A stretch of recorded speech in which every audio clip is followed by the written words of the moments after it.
ओबीसीतूनच पाहिजे तर ती बरोबर आहे, घटनेला धरून आहे. फक्त त्याच्यासाठी मराठा मागास आहे, त्यातला एक भाग तरी निदान मागास आहे, हे मागास आयोगाने मान्य करायला पाहिजे. आणि मग यांनी कायदा करावा. अर्थातच पुन्हा एक लक्षात घ्या की यांनी काहीही कायदा केला तरी त्याला सुप्रीम कोर्टात चॅलेंज बसणार आणि सुप्रीम कोर्ट शेवट ठरवेल की हे बरोबर आहे का चूक आहे. Supreme court is the final interpreter of the Indian constitution.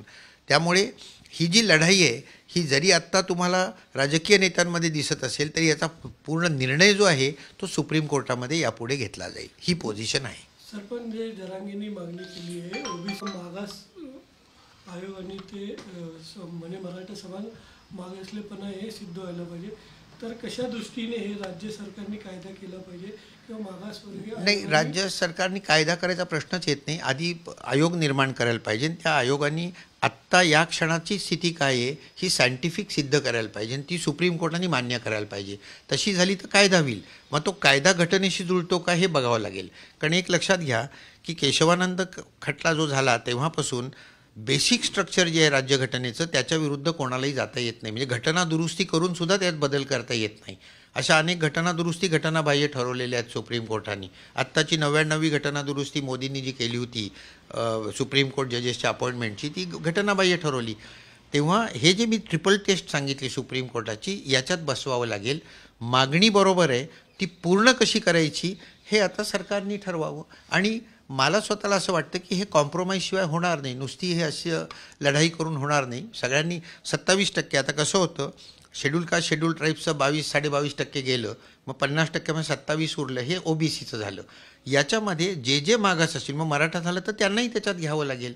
म्हणजे मग हा वाद कुठे होतो, मराठा आले तर ओबीसीचं रिझर्वेशन कमी होणार. म्हणजे हे ओबीसी विरुद्ध मराठा असा वाद तिथे चालू झाला आहे, तो होता कामा नये.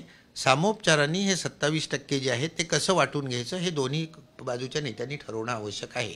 50%च्या वर रिझर्वेशन मिळणार नाही, ही काळ्या दगडावरची रेष आहे आत्ता सुप्रीम कोर्टाने ठरवलेली. कारण काही लोक असं म्हणतात, मी ऐकलं की ते 60वर न्यावं, 70वर न्यावं, म्हणजे हा प्रश्न सुटेल. पण 60वर आणि 70वर आत्ता या क्षणाला नेता येत नाही आहे, ही वस्तुस्थिती आहे. मग ही खोटी प्रलोभनं दाखवले, गाजर दाखवल्यासारखं झालं की आम्ही 10% वाढवून देतो. ते जर का पुढे सुप्रीम कोर्टात घटनाबाह्य ठरणार असेल तर काय उपयोग आहे त्याचा. यासाठी मला असं वाटतं की वकिलांनी सुद्धा मिसलीड करू नये राजकीय पक्षांना. जो घटनेचा अर्थ आहे तो जसाच्या तसा सांगावा.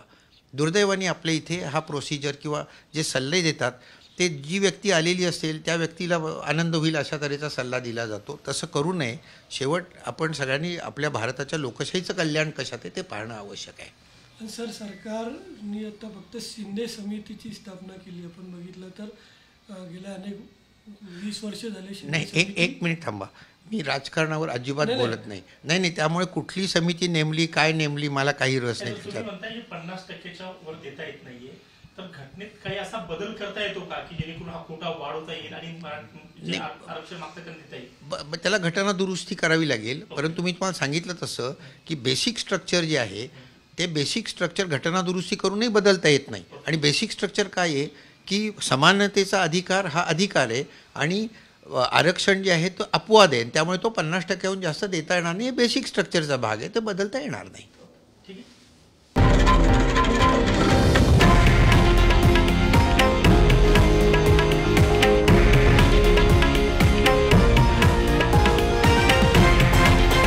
हे आहे देशातील नंबर 1 न्यूज नेटवर्क आणि आपण पाहत आहात TV9 मराठी, एकमेव.